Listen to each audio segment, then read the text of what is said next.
Welcome to Writer's Life, an ongoing conversation with writers, authors, and folks in the publishing industry.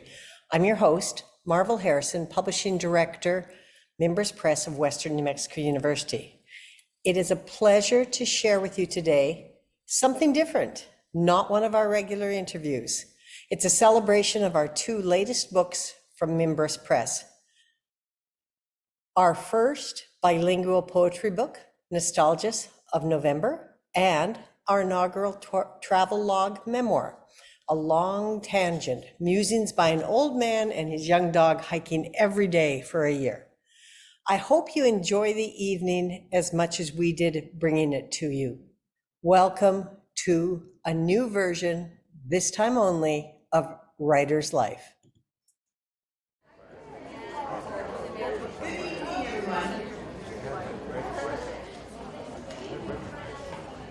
Welcome to historic Light Hall Theater, one more wonderful space and place on Western New Mexico University campus.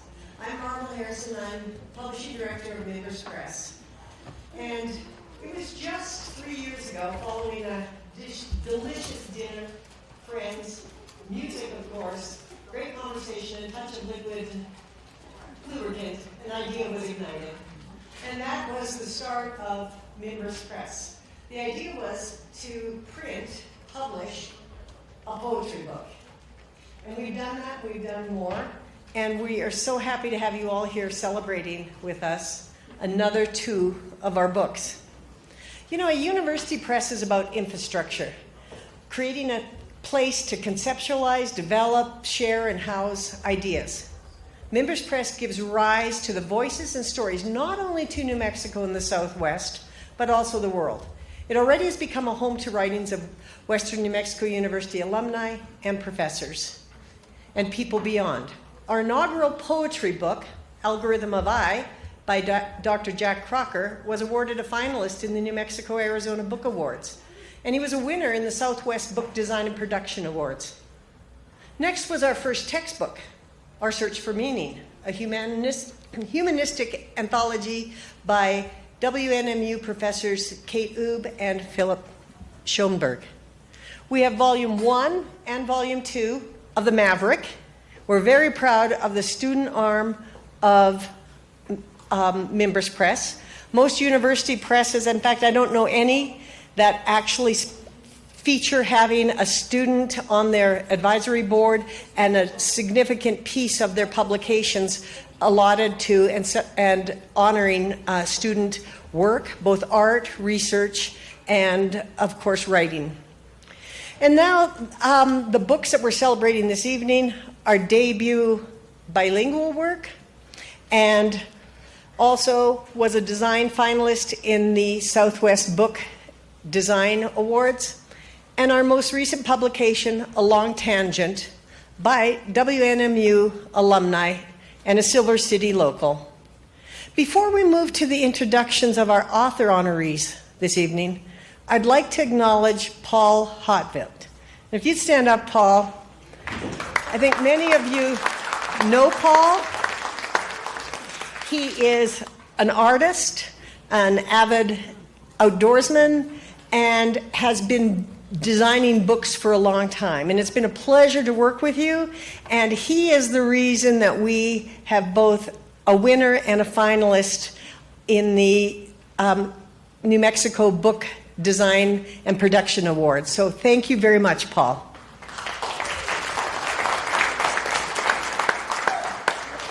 And I'd just like everyone just to have a moment of gratitude, and that is because at Mimbres Press, we're really indebted to the citizens of New Mexico for their support in creating this infrastructure. Nobody really likes paying for infrastructure. We can just ask our current president about that.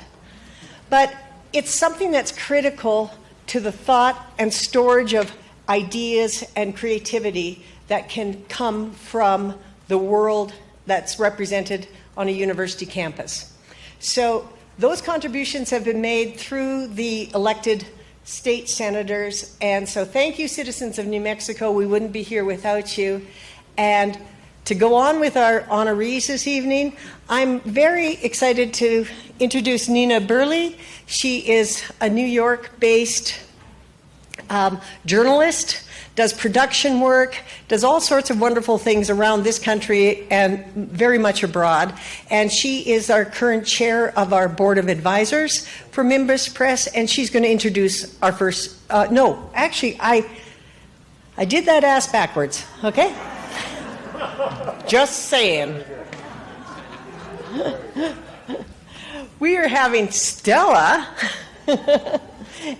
and she's going to introduce our first author this evening. And she's from Arizona and a prolific writer, and is one of our board advisory board members also. So Stella, thank you.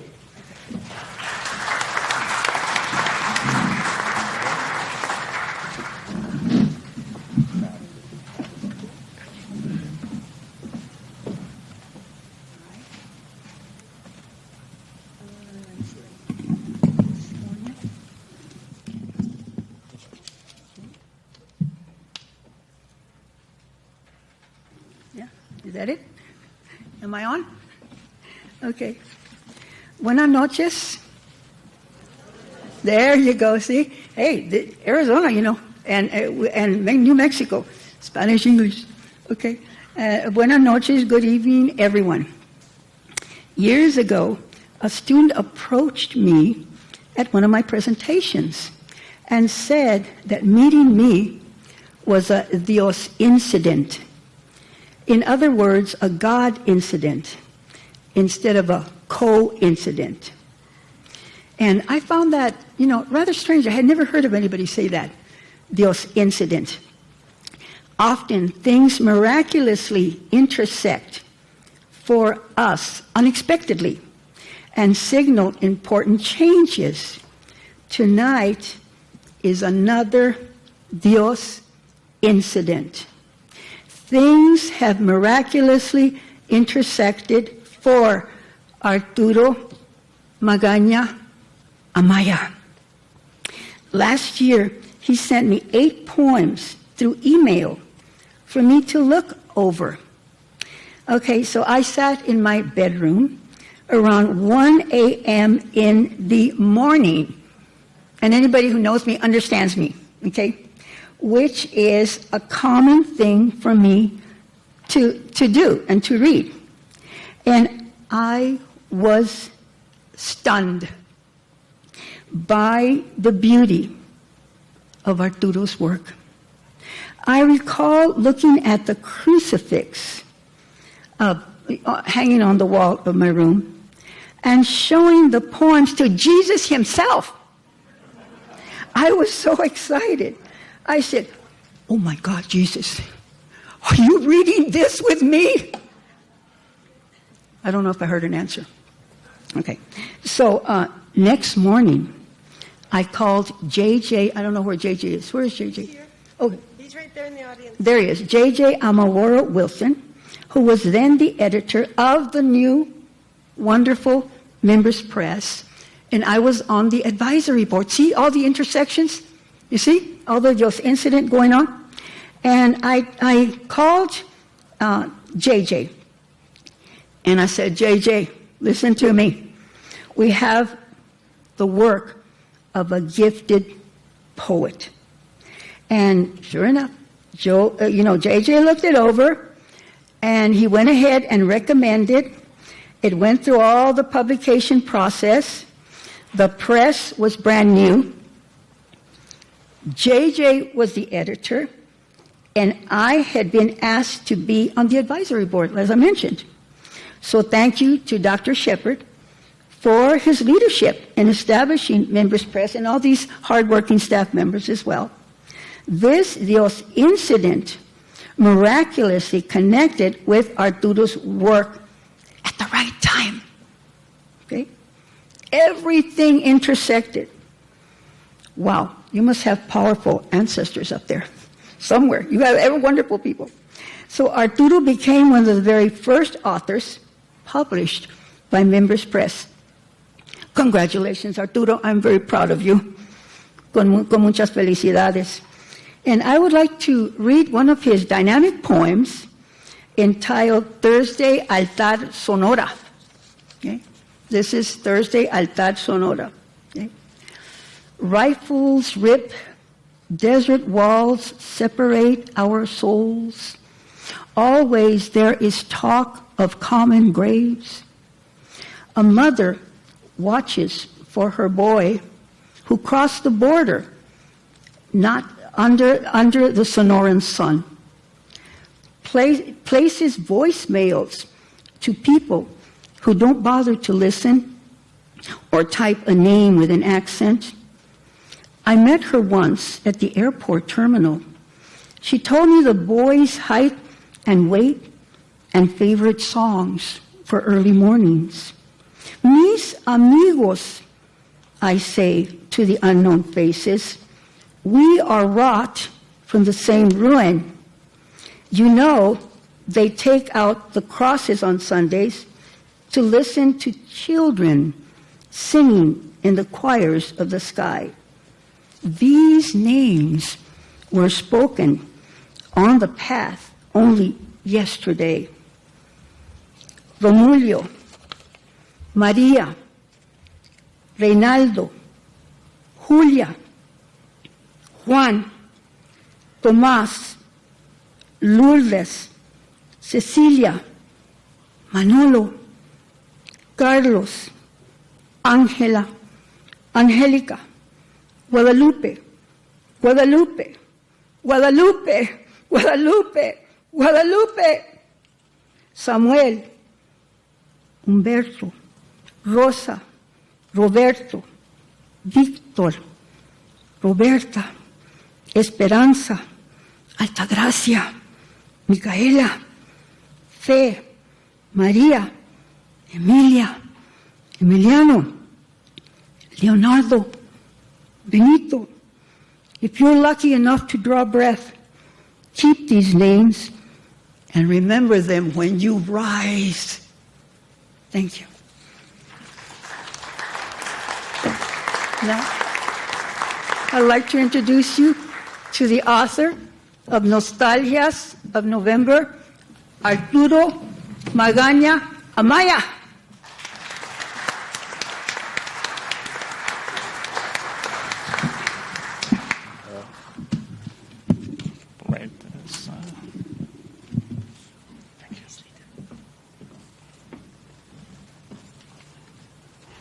Good evening, everyone. Arturo. I'm here with my parents, Arturo, Guadalupe. Can you hear? Also, oh yeah. Yeah, we need Yeah, to put it up here. Okay.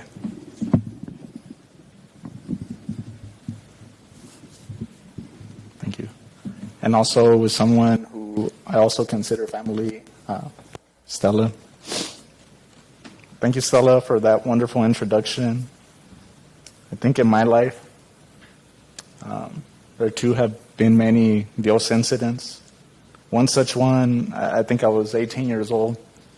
I was studying architecture at Arizona State, and by chance, a professor brought up your work. This was an introduction to wonderful work, passionate work that was palpable, that drew me in. And through a chance email that I sent on a whim with the conviction of that I think only young artists have, that they could be never told no. What resulted was a beautiful friendship, these so many years later, and the care that extends into our book and also my life, and I want to thank you for that. Also, I'd like to thank JJ Amawaro Wilson, who edited my book. JJ, your wisdom allowed me to grow as a writer. And through this process of editing, of questioning, I think it allowed me to grow as a man. I also like to thank the entire Mimbres Press staff, Marvel, Dr. Morales, President Shepard, who, through their efforts, we were able to sit here tonight and convivir, to be here together in harmony. I'd like to start off with a brief aside, one of those Shakespearean asides, inner monologue, written in a poetic voice about my family. This inspires my decision-making. This inspires my writing, my poetry, my art. Also, after that, I'd like to continue with some anecdotes, personal anecdotes from my grandparents who are no longer here with us, but here in spirit. And in these words, many of which I drew from our conversations, conviviendo, being in harmony together. Okay. My story began, as all stories do, with family. And this family, to me, takes on various forms of people and stories of branching from a tree to new skies, but deeply rooted. A community of color and complexity that feeds you like hope does, that cuts at you the way time does. And what else made up my family? My family was this family the terrible truth of a shared name, names that ticket counters or even some of us deny. Were our names spelled from the geographies of the old world or from the rivers of the new? Are we a mixing? Was this family moored by the Vermilion Sea in small skiffs with hulls filled with unbounded dreams? Was it nourished with the winter under the citrus trees, or waking up to early mornings with frijoles fritos or salsa and los molcajetes? Was my family, shaped by the rooms themselves, such as this one? 4 walls of mud or saltillo tile? Was it built on dirt floors or lettuce fields or dark orchards hidden in the dew? Did this family beat with the branded hides of cattle, with the tips of those furious whips? Was my family, molded by the desert blooming in those blazing borders of indifference? And beyond those things that separate us, those borders, we always knew how to face things. We knew living from anything, to feast from next day to be expired yogurts, whole families sleeping in one open room. Lives thrifted down, handed me down Christmas gifts, repackaged and cherished. And during those years, others attempted to bring down my family, by saying things like, "You made it out of here. Why would you want to come back? Don't you see that there's no jobs here?" People try to define what it meant to be authentic or true. We heard words like, "You mispronounced mnemonic," or "anxiety." Or in turn, we heard, "Why do you always say so when you're speaking Spanish? You could tell you're not from here." Yeah, they would say, "That's my cousin, mi primo, del otro lado." But we are not del otro lado. We are not from the other side. There are no sides to claim. There never was. We are something bigger than all the sides put together. Something like the wind or the sky or the earth or the night or the dream or a hope in apparent silence. People tell me I am a romantic. They say, "Don't you see the truth of the streets, our streets all around you? Look at that," they say, "people separating us from those that we love, with identification cards or workers' permits, with rivers used as walls, with hate instead of love, with the heat of the desert, but never its springs, with a fist instead of a friend." Yet, out beyond, there was a tree, beyond the low hills where people gathered. The tree provided shade, and we rested there, and we called out over every hill, over every border, to call every crossing, every righteous river running. There we heard hope in the sound of the bishoprics' bells when the women sang the song of the mourning doves. A woman once told me, when you speak, you sound like your father. And when children are born, people say she has the eyes of her abuela. They used to say that about my brother, my sister. They must have said the same thing about my grandmother, my grandfather. The same hair, the same fingers, the same feet. You know, they share this room here now, on this stage. I don't know who had this lunar, this birthmark, but I know my past is before me in everything I do. And it is the same with everyone here, with your family. I ask myself, do we know our history? Do we question and do we care for it in the troubles or in the triumphs of it? Do we know the purpose of our lives? If so, I think then we will find our truth spoken in that voice of our family. I'd like to continue now with some poems that are available in the book. And these are clearly, to me, inspired by my family and running along with this theme here now. The first one, titled Amaya, which I wrote thinking about my mom, who's sitting here with us, taking a video. Okay. Amaya, which, you know, if you put an accent, it's mother, but if you leave it without, it means love, someone who loves, so I left it. It encapsulates both. Amaya was mother to so many children, as poor as she calling others her children, from 8 to 5 in other people's homes. Left to our own devices, hiding in the cornfields, borrowing cantaloupes.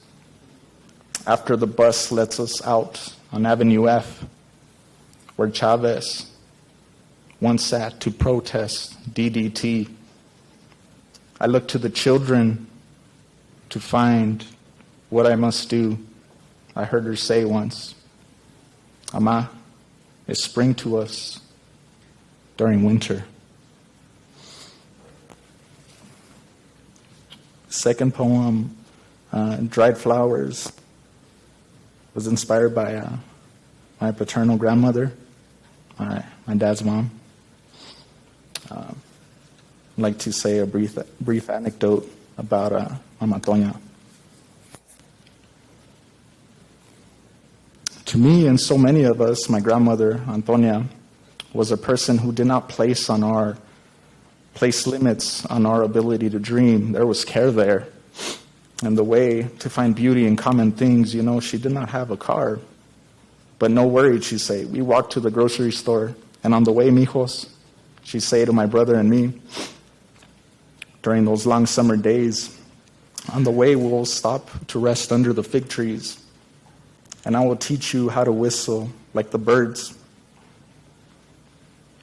Or perhaps she'd sing a song written 100 years ago in Veracruz or San Juan de los Lagos. To her, a patch of dirt was not simply dirt, but the soil from which there was yerba buena, mint to tea, or bugambilias to bloom. The hope she had for us extended to our daily lives. I remember one such instance. My brother, grandmother, and I were playing cards, an old Spanish game called Baston, or in English, Brisca. Well, it so happened that my grandmother caught my brother hiding cards under his seat. I remember this visibly affected her. She stood and she said, "We'll play some other time."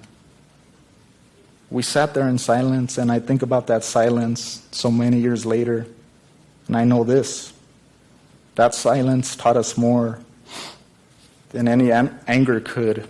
It taught us, even if we are playing a game, we must be honest to others if we are ever to expect the same in return.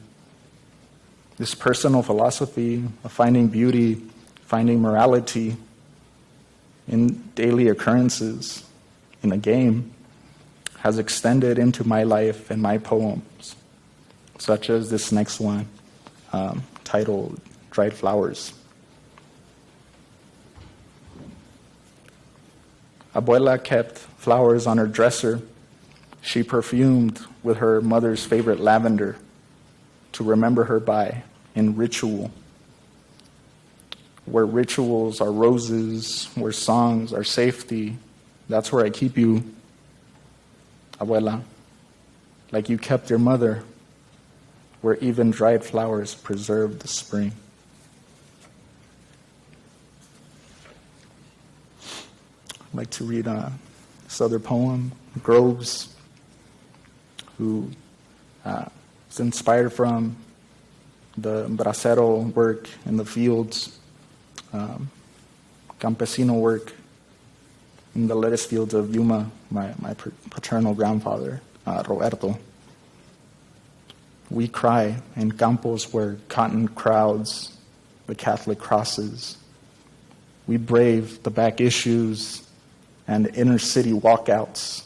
We burst from this crop, the refuge of mother's garden, the revolt of father's fields.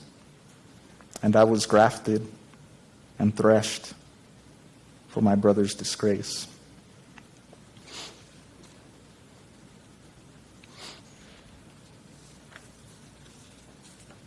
Finally, I'd like to finish with a poem that was inspired by my maternal grandfather, Heriberto, who, along with my grandmother, I dedicated my book to. Called him Tata. So, just say a brief footnote. The poem Brothers, which I'll read after, was inspired by grandfather Heriberto. I remember so many things about him, the way he stood or the way he wore his shirts, always unbuttoned. 2 or 3 buttons, which was only he could rock that. That shirt, that was a smoking shirt. There were some burn marks on it. He smoked cigars, those stubby cigars. He always went barefoot. I hear his feet on the floor, and in my memories, it was so very early all the time. He'd wake up so early, eat breakfast, drink black coffee. Sometimes he'd take his coffee and drink it with his brother who lived next door, Tio Hili. They sit there in rocking chairs watching the road, asking about each other, their lives. Sometimes a neighbor would come over, borrow a tool, a hammer. Sometimes the water truck salesman would wave to them, good morning.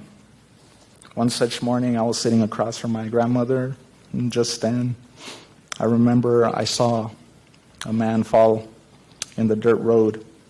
The man fainted there, and I was scared. I was 10 years old. I didn't know what to do. There were others in the road and passing cars. No one seemed to move to help. I was no different. But just then, I saw my grandfather stand up, put out his cigar. He tapped me on the shoulder and pointed.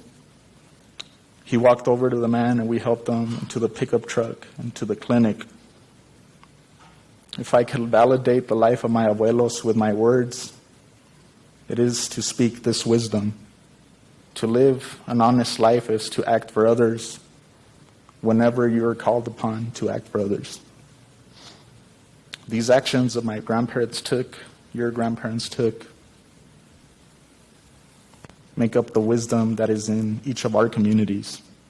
To use our biographies and privileges to contribute to an unbroken lineage of love.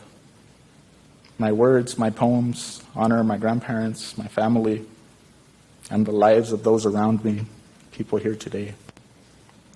Now I'd just like to finish off with this poem, Brothers. Brothers. School children pick flowers in neighbors' yards.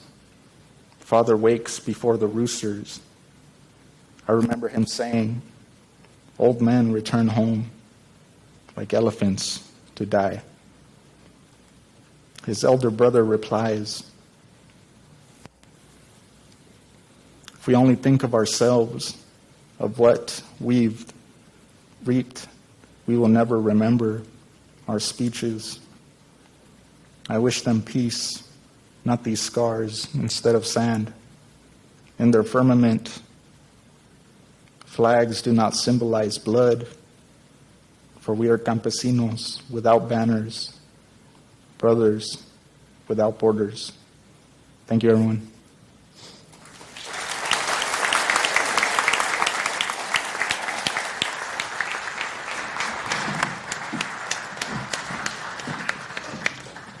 Arturo, thank you. And thank you to Mom and Dad and all of those familial histories that you shared. Much appreciated.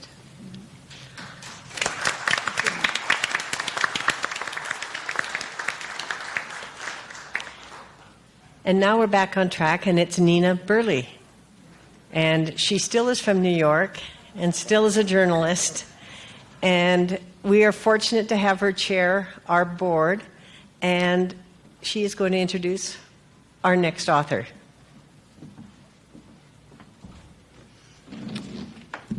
Hi, everybody. Wow. Well, I just want to, before I get to my author, say what you've just listened to is an example of why this small press exists. And I'm just so grateful for Provost Crocker and President Shepard and Marvel and other people who've been involved in putting this together, because, you know, we live at a time when the humanities are being defunded and thrown out of universities, and Arturo's work is an example of why this matters. It's very moving. So thank you. And thank you, Stella, for bringing him to us. Thank you, Stella, for bringing him to us. So before I get to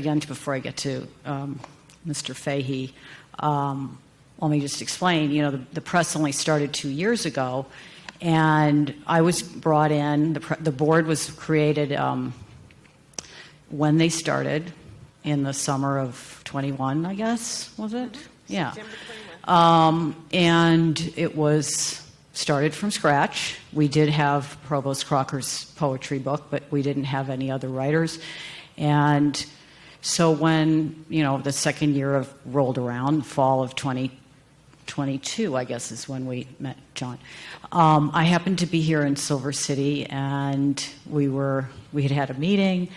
Marvel and I were talking, and we were looking for, you know, ways to get more books in, because we didn't, you know, nobody knew what Mimbres Press was, and efforts have been made to get the word out, and you know, we were trying to find good writers, and I think Marvel had seen a manuscript by this gentleman who lived here, who was whose work was well known, who had written many other books about the topic that he writes about. And she said, but he's, you know, we've looked at it and we're interested, but he's kind of disappeared. We're having a little trouble getting his attention, and we're afraid that he's going to go somewhere else because he has a lot of other options. So I said, well, I'm here in Silver City. You know, who is this guy? And maybe I can track him down, because it's a tiny little town. And she said, well, you'll probably find him at the Toad. And I said, what does he look like? And she said, he's got a lot of hair. So I got dressed up one night, and it was the afternoon. I went over there, and there was a man sitting at a table with another man, and he had a lot of hair. And I walked up to him and I said, Are you Fayhee? Are you John Fayhee? And he said, who are you? And I said, well, I'm with Mimbres Press, and we're really interested in your manuscript. And that was the beginning. I like to take some credit for getting him back on track into our small operation as opposed to letting him run off somewhere else. So who is John Fayhee? He's sitting right there, and you'll hear from him in a minute. But let me just give you his bio quickly. He is a journalist and a writer. For 12 years, he was the editor of the Mountain Gazette. He was a longtime contributing editor at Backpacker Magazine, a 2-time Colorado Book Awards finalist. His work has appeared in Canoe and Kayak, the High Country News, REI Co-op Journal, Overland Journal, Islands, Adventure Travel, Men's Fitness, New Mexico Magazine, and many others. Fayhee has hiked on 5 continents. He's completed the Appalachian, Colorado, Arizona, and Inca trails, as well as the Colorado section of the Continental Divide Trail. Fayhee is a New Mexico Humanities Council scholar, and he lives here in Gila County with his wife, Gay, who I see out there. So he's a very accomplished and experienced writer. He is somebody who hikes a lot, obviously. I've, since I met him, gone hiking with him on occasion. And I really admire his love for the land, his knowledge of the land, but his feeling for it. And I have to say, this is a book about a man and his dog, or anyway, his musings while he was walking with this dog. And as a writer, I have to say that in the authorial community, I guess, it's widely known that one of the signs of success, possibly higher than a Pulitzer, is that you've gotten to a point where somebody's going to publish your dogwar, and he has achieved that, and I am super jealous of that. So with that, I'll just say to complete this and let him come up here and start to talk and tell his own story. This is a terrific book. And I highly recommend that everybody buy it. And before you leave or after, it's a wonderful read. And he is like the Thoreau of the Rockies. So take it away, John.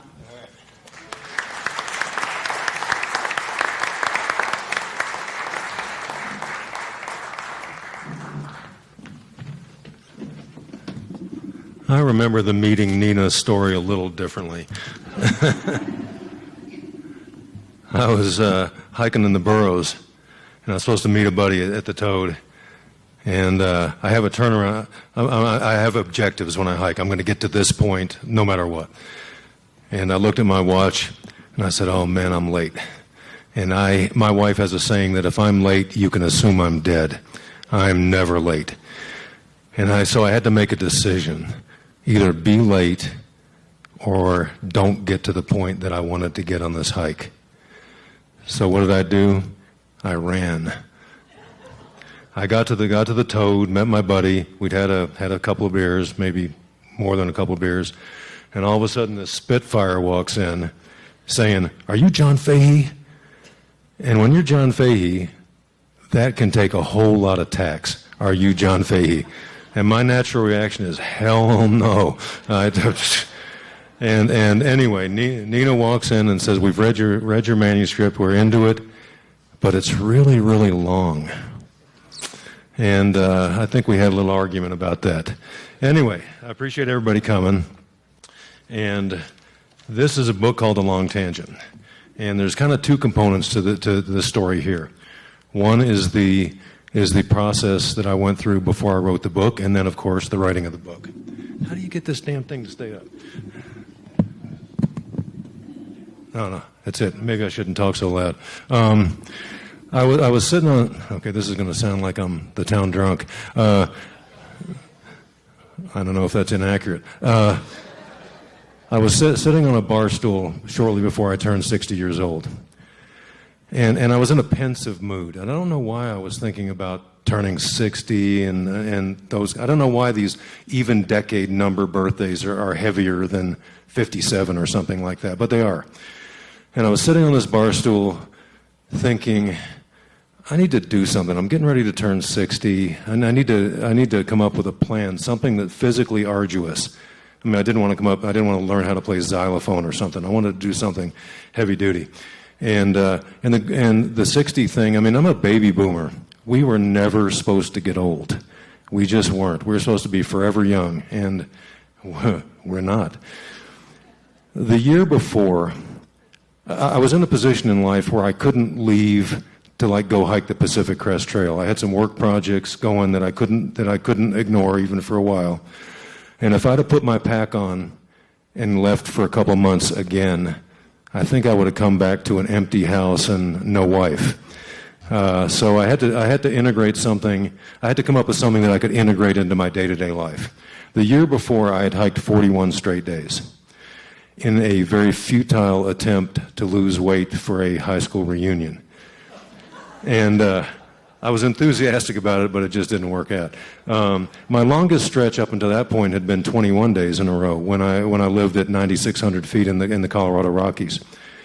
And even on my many multi-month hikes, I'd never hiked more than 2 weeks in a row without taking a day off. So anyway, I'm sitting on this bar stool trying to think of something to do. And I said, I know what. I'm going to hike 100 straight days. That would sound like I accomplished something, yet it would be somewhat easy to accomplish. I mean, I hike all the time anyway. I congratulated myself. That's a great idea. You're a stud, Fayhee. Yay. Had a few more beers. On the way home, I said, only a wuss would set a goal of 100 days. What kind of wuss would do that?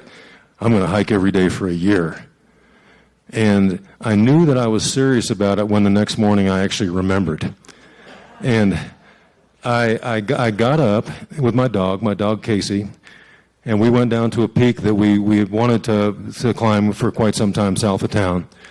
And we did it, and I went up to the summit, and it was actually more arduous than I thought. I was having to pick my dog up and lift her up, and it was scrambly and stuff.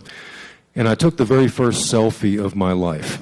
And I'm up on the summit, and it was a pretty precarious summit, so I had to hold on with one hand. I had these visions. You see these things on CNN where people fall off the waterfall taking a selfie, and I was not going to be that person. So I took my very first selfie to inaugurate this year-long quest that I was about to embark upon, but I screwed it up. I mean, how do you screw up a selfie? And the only thing that I got was the top of my forehead, and my hair was about this much blowing in the wind. And so we did it. We started the process. There were only two rules. One was every hike had to be at least 60 minutes, and most of them were much longer than that. And every hike had to be out in the forest. So walking around town did not count. And we being meaning my dog and myself, and Gay was with me for a lot of these hikes too. We did it. We went 367 straight days. And there were some bumps. At one point, I was jumping across a creek that I'm sure a lot of people in this room have visited. I don't mention specific place names in this book. But I was jumping across a creek, and I'm midair, and I hear that sound that we all dread the most in Gila country. And what is it? Rattlesnake. I'm midair. Okay, my jumps aren't as big as they used to be, but I'm on my arc, all right? And I hear that sound. And time goes into slow motion at that point, and I see it. It's in the shadow right where I'm going to land. And I'm like, oh, here we go. And I guess I don't know how I didn't land on this rattle. I flapped my arms. I like released methane. I don't know what the hell I did. But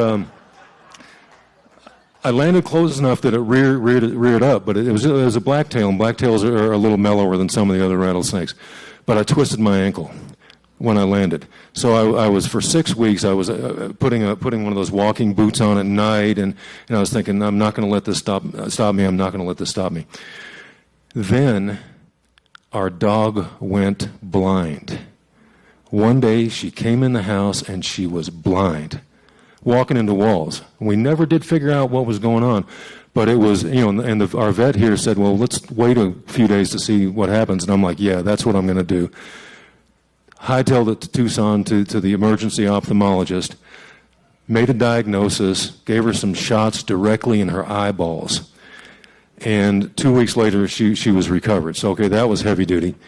And then there were some logistical issues. Now, one of the big differences between hiking every day for a year and doing a long hike like the Appalachian Trail, which I've done, is it takes you there's two main differences. First of all, you plan long enough to do those kind of hikes that your planning process is almost as long as the hike itself. You need to get physically fit, you need to get financially dialed in.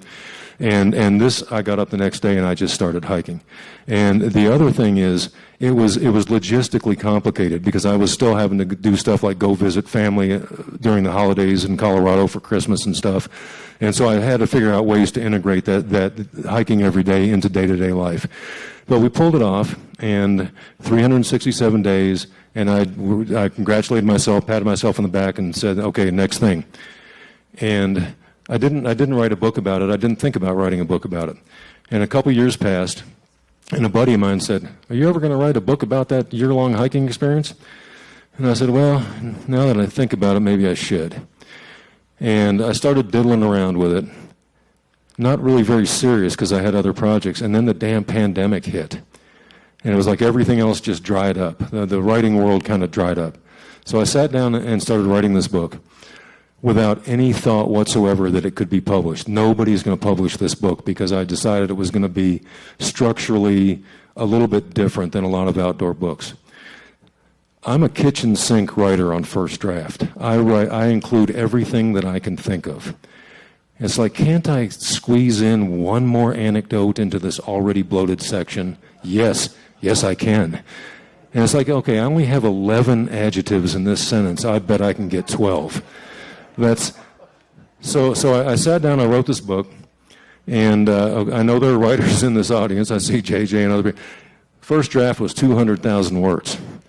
And printing it out, 12-point double-space Times New Roman font, the manuscript weighed almost 7 pounds. But that's okay, because I had no intention I was going to publish it. I'm not even going to try. Nobody's going to publish this thing. Put it in the closet. A year later, a buddy of mine down in Las Cruces, who actually is the person I dedicated this book to, said, why don't you send this into Mimbres Press? And I'd never heard of Mimbres Press. I was assuming there was a bunch of hippies with a mimeograph machine out on the Mimbres somewhere publishing stapled together books about mulching. And I thought, well, if they gave me an advance, I could write about mulching. I don't know a damn thing about it, but so what? Anyway, so I went online and I said, I could not believe that my alma mater, that's campus that we're standing on right now, I went to college here. I spent time in this auditorium in the 70s. That they had a press and I didn't know about it. So I looked at it and I said, okay, I'm going to submit. I recognized some people on the masthead, and I said, I'm going to submit this manuscript to them, but I can't submit 200,000 words. So I cut it down to 120,000 words, which I thought was pretty damn good. And so I sent it in, and lo and behold, they accepted it. And I'm like, oh shit! Now the work begins. Now I got to really do this thing. So anyway, we signed a contract a little over a year ago, and I just got my first copy of this book last week. So I haven't even had time to really look through it yet. So the structure of the book, I've referred to it a couple of times as unusual. It is orderly, and it goes day 1, day 7, day 200, that kind of stuff. But some of the chapters are one sentence long. Some of the chapters are 6,000 words long. And though it is ostensibly linear, it really isn't. I have anything that happened during that year, anything that I thought about during that year, trail-related mostly, but not necessarily, I thought was fair game for this book. I used it as an opportunity to take strolls down memory lane, making references to stuff that I did 40 years ago when I was on the trail. An example, I was getting ready to leave on a hike. It was early in the morning, and a van pulled up, and the guy asked me some directions. And as he pulled away, he said, "Nice hiking stick." And I don't know what compliment you could give me that I would take more seriously than somebody praising my hiking stick. So, of course, I had to write 5,000 words in this book about hiking sticks. Another thing, we live out Little Walnut Road, and as most of you know, people hiking the Continental Divide Trail end up walking down Little Walnut Road, and it's a long, hot. I've given rides to many people out to the trailhead. None of them, zero, have ever introduced themselves as Bill or Amy. It's always Windwalker or Aspen Glow. They're called trail handles. And I had a trail handle when I was hiking the Appalachian Trail, Jumpin' Jack, the hallucinogenic hiker. We were dropping a lot of acid on the Appalachian Trail in 1979, let me tell you. So I had a chapter on trail names and the alter egos that come with them. And another chapter is there were these lost dog posters that started appearing on trailheads all over the Gila. And they kept coming back. And I hunted the lady down finally and went hiking with her, and she'd lost her dog. And she spent 2 years and thousands of dollars trying to find her dog. This dog was like dead I mean, I hate to say it, but you're out in the Gila with mountain lions and stuff, that dog was gone. She hired psychics, she hired map dowsers, she hired so anyway, I went hiking with her, and there's a chapter about that in this book. So it covers a lot of ground, and I'm really glad that I wrote it with the idea that nobody would ever publish it, because I was uninhibited when I wrote it. Now, professional writers are rarely uninhibited because you're making your living. You know that there's an editor who's going to be looking at this. But I wrote it in an uninhibited fashion, and somehow it fell together. And I look at it as a meandering manuscript, and the best hikes are meandering hikes. So I kind of think that this is apropos for that.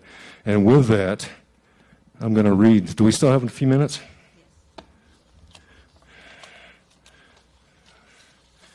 This is, by the way, this is what it looks like when you come back from a backpacking trip in Iceland, which I just did, and you're getting ready to leave on a month-long book signing tour, and you don't have time to like unpack before you start packing.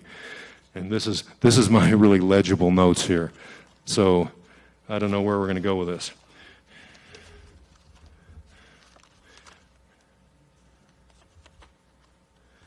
Is my friend Brett still here?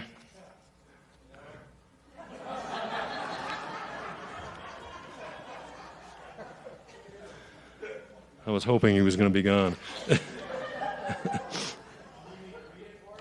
No, but I'll dedicate it to you when I actually get to it.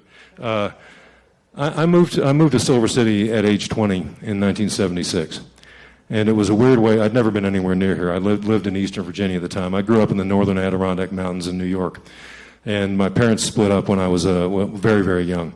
And my mom ended up marrying my stepdad, who was from Eastern Virginia. And I've never met anybody who hated the cold as bad as this man. And if you hate cold, the northern Adirondacks is not your place. So he moved us to Eastern Virginia. Flat, buggy, snakes, mosquitoes, poison ivy, no public land. I knew shortly after high school I'd be leaving. I just didn't know where. And I was playing competitive tennis for a bunch of years. And through my coach in Virginia, knew somebody in California, I think, who knew somebody in Arizona who knew the coach of the WNMU tennis team. And I got this little half tennis scholarship. It was probably $200 a semester or something. And I loaded up a vehicle at 20 years old, sight unseen, and moved to a place called Silver City, New Mexico. And this is I'm going to read this first thing, and it takes 4 minutes. Day 45. Today marks the 40th anniversary of my arrival in the Mountain Time Zone. I had left the bicentennial madness of colonial Virginia as the tall ships were entering the Chesapeake Bay. I egressed the Tidewater country in a bright red 1967 Opel Cadet station wagon that died an undignified death during rush hour on a 105-degree day in downtown Amarillo. I sold it to a junk dealer for just enough money to put all my gear, which included 5 pounds of homegrown weed stored in a series of mason jars that were sealed with wax and hidden in a locked trunk, on a Greyhound bus. But not enough money to also put me on the Greyhound bus. I entered New Mexico, which I had never before been to, with my thumb out. After being dropped off in Clovis, "Please don't let the rest of New Mexico look like Clovis," I muttered. By a fundamentalist Christian who spent most of the drive praying with his eyes closed rather than paying attention to the highway, I got a ride all the way to Alamogordo by a half hippie, half redneck who was driving at an extremely high rate of speed, a 1963 Chevelle with an engine so large there was no room for a hood. He made his living by dealing extremely potent magic mushrooms, which he shared with me during what turned out to be a colorful trip across the moonless desert. When I finally arrived in Silver City the next day, I was dusty, hot, and disoriented, and I learned that my gear, including the above-referenced 5 pounds of weed, had mistakenly been sent to San Diego, though I was assured by the bus people that the situation would soon be rectified, which it was. New Mexico lesson number 1. Things rarely work out. Then they do. My first meal in my new hometown was dinner at the old El Paisano restaurant up on Brewer Hill, where the only item I recognized on a menu that otherwise might as well have been penned in Sanskrit was, predictably, tacos. The other items were as foreign to me as the mud grubs the natives eat in New Guinea. It is now unimaginable how scrunched up my face must have been while I parsed delicacies that have become staples in my culinary lexicon. Chiles rellenos, flautas, chimichangas, pozole, tamales, sopapillas, dishes I couldn't possibly now live without. I took a culinary shot in the dark and ordered something called enchiladas. The waitress asked whether I wanted red or green. I kept waiting for an attendant noun to clarify those colorful adjectives. When none was forthcoming, I responded, "Red or green, what?" When she answered, my tongue, housebroken by a stereotypical English mom whose sole notion of spice consisted of salt, wondered aloud if I could have the enchiladas with neither red nor green. I learned fast. Later that evening, while walking downtown for the very first time, I expressed puzzlement to a perfect stranger when noticing that the sidewalks were all about 2 feet above street level. That very night, enlightenment fell from the sky as a monsoonal gully washer flooded Bullard Street thigh deep. When we are young, there is a better than even chance our decisions will be bad and or wrong and or stupid. Like, for instance, carrying 5 pounds of weed cross-country when you looked as ratty as I did. My decision to forego the buggy humidity of the East, known commodity that it was, to move lock, stock, and barrel to southwest New Mexico, sight unseen, was none of those. Almost purely by accident, I found my place in this magical frontier country at the far edge of a tattered antique map upon which are drawn the indelible images of Geronimo, Billy the Kid, and Aldo Leopold. I took a curvy right turn and never looked back, never had to. And that's day 45. All right.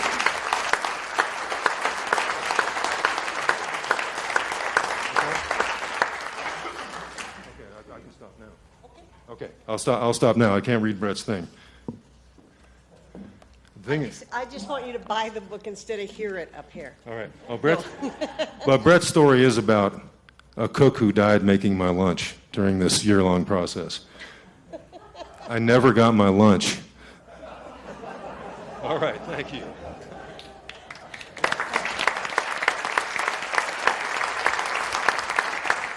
And I think it goes without saying that when I was pitching this book to the board, who gives their blessing or not for a movement forward on manuscripts, I said, this guy, he doesn't need to build a character, he just be one. So a hometown, legend in his own time, a former tennis player, and how great is that? So we're going to move over, and actually, if I can have the two authors just grab a seat over there, And we're going to open it up for questions from the audience.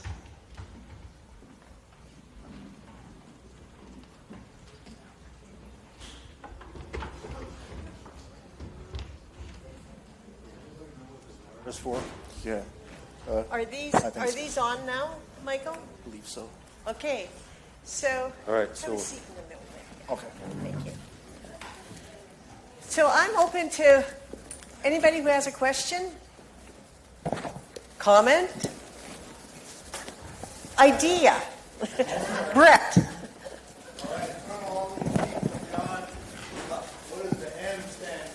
I never tell anybody. No, man.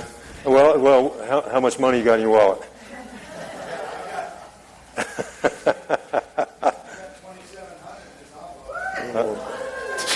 It stands for mother. Give me the money.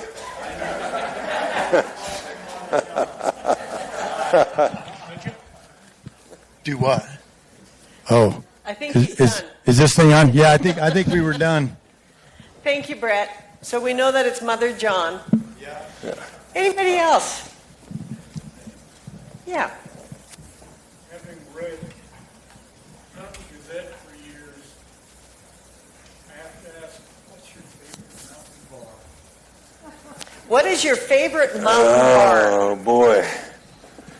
Well, in a couple of nights, I'm going to be in the Moose Jaw in Frisco, Colorado.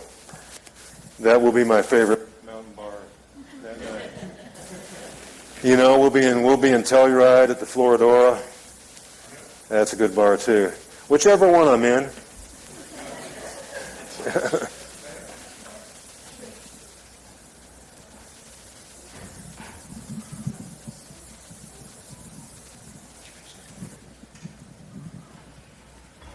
Hi, this question is for you, Arturo.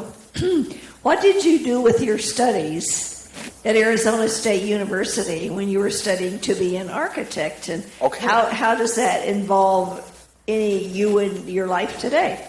Well, just that moment of finding Stella's work was the only thing I drew from architecture.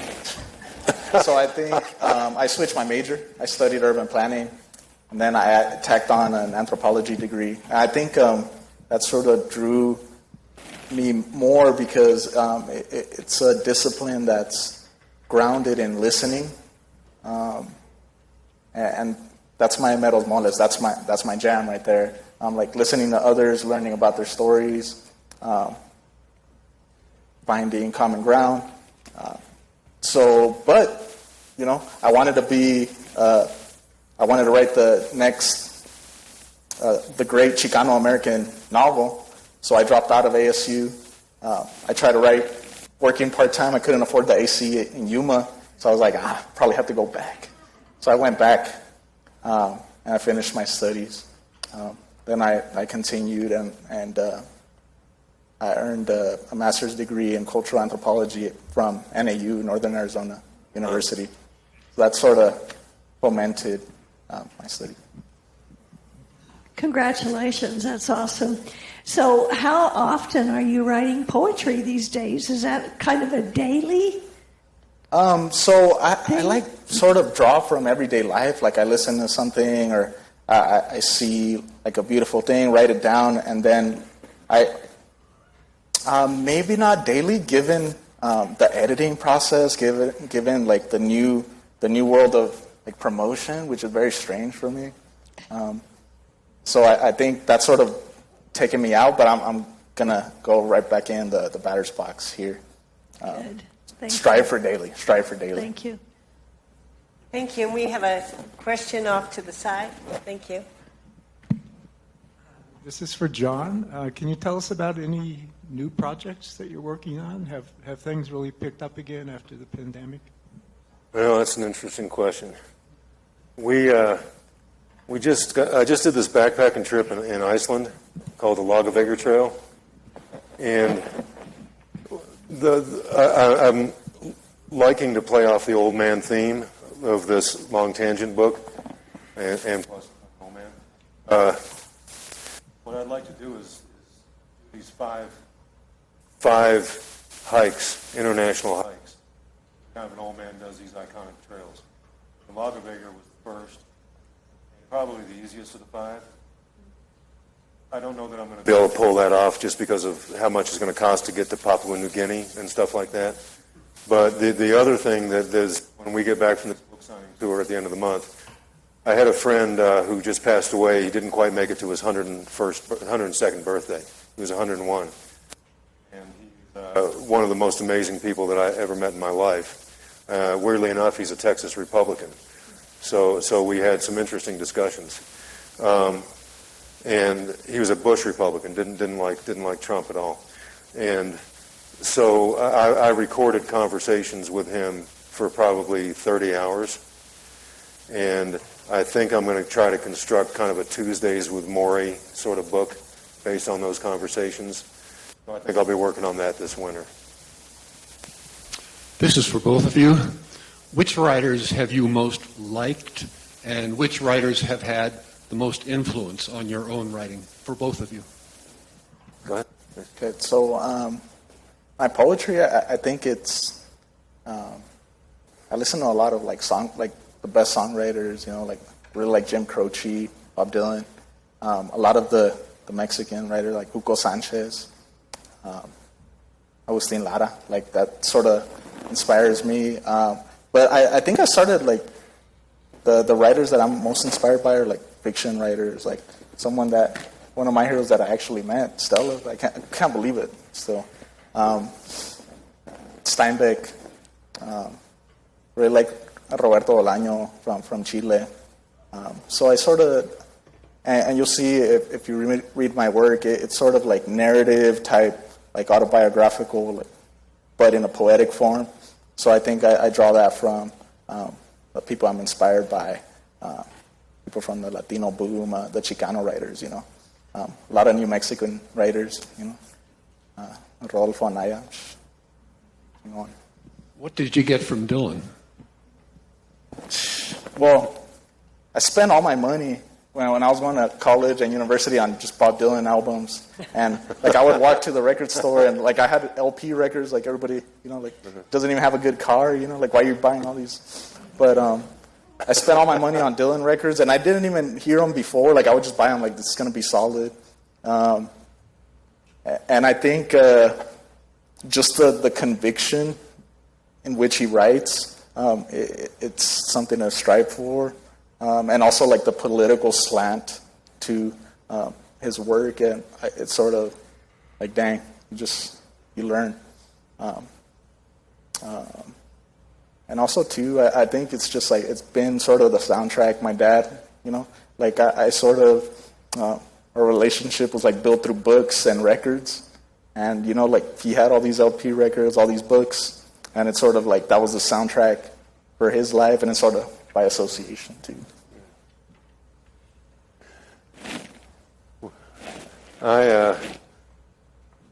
My two favorite writers, I have to say, are Pat Conroy and Richard Rousseau. And Pat Conroy is it's kind of weird because I grew up in an English household where storytelling is a big part of the family fabric.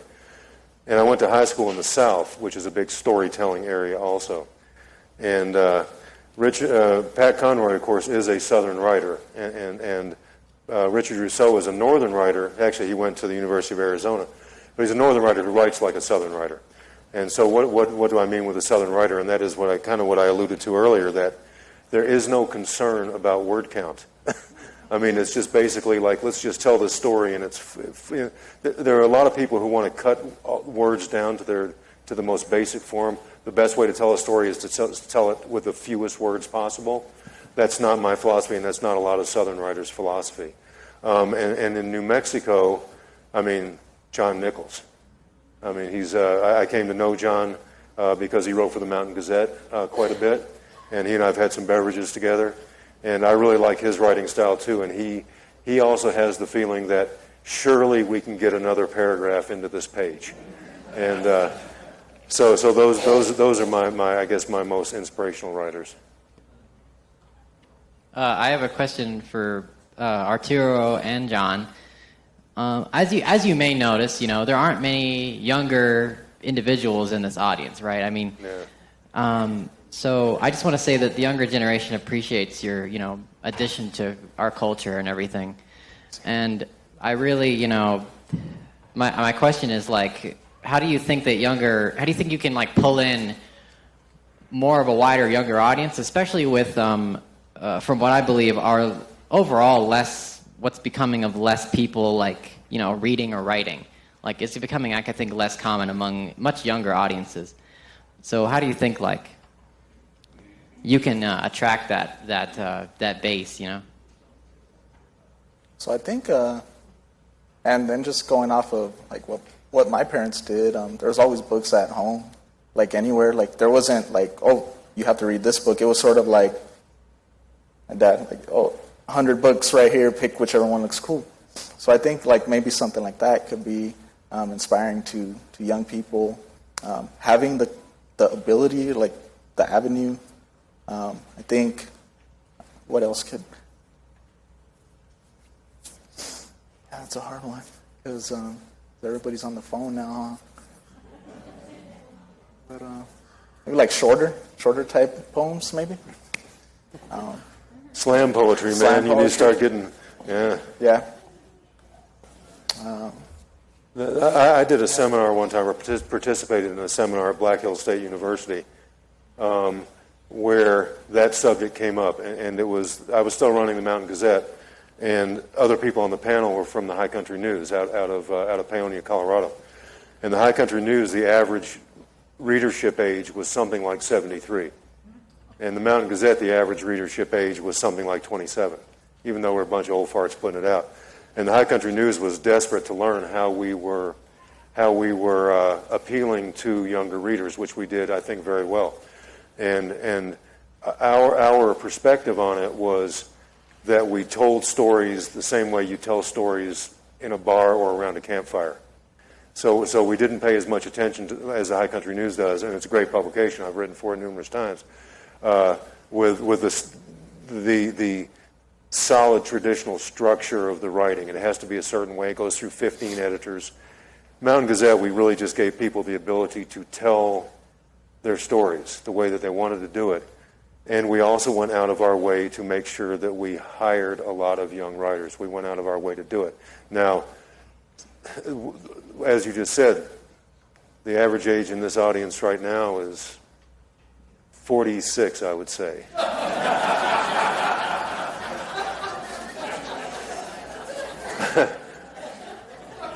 I would say one of the ways to get more young people in these audiences is for the professors to make their students come to these things. That's it. We did have one professor who offered extra credit. That's why I'm here.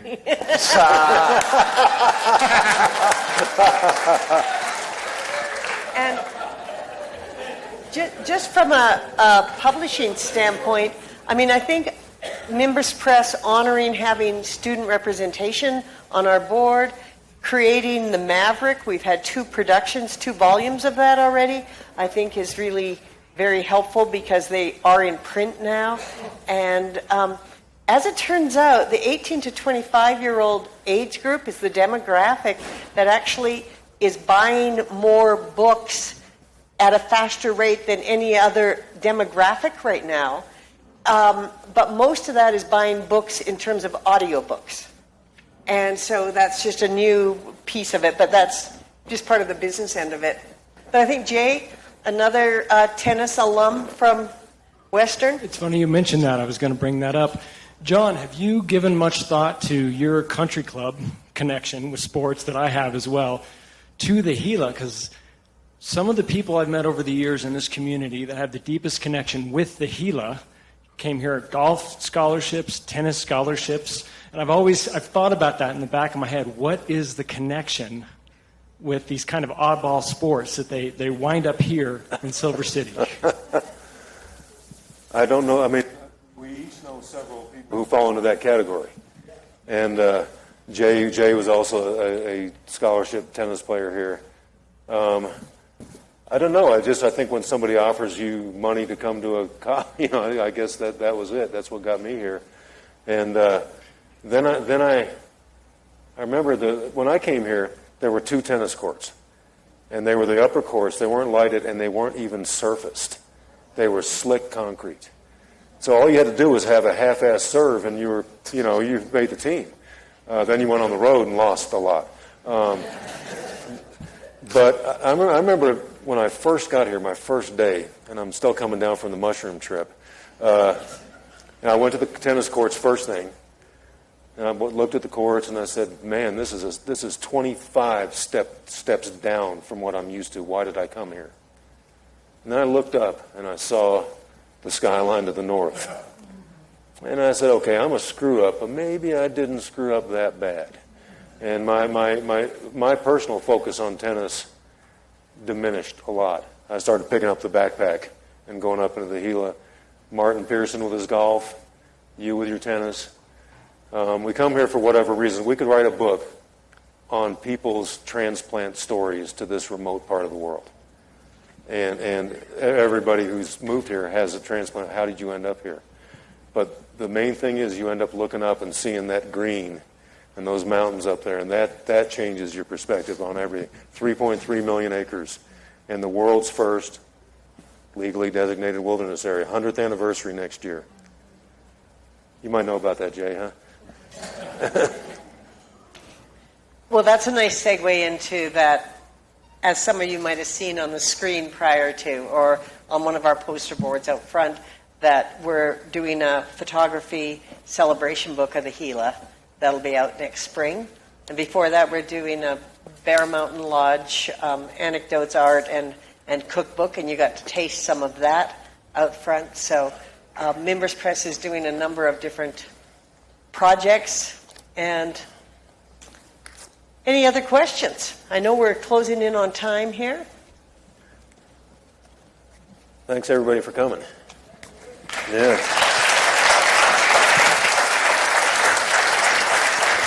And both these authors are going to be available to sign books. And I want to thank the Silver City Historical Society who set up the bookstore out front. And it's just, we've just been able to make a lot of different collaborations through Mimbres Press. And I really appreciate you showing up today. Thank you. All right.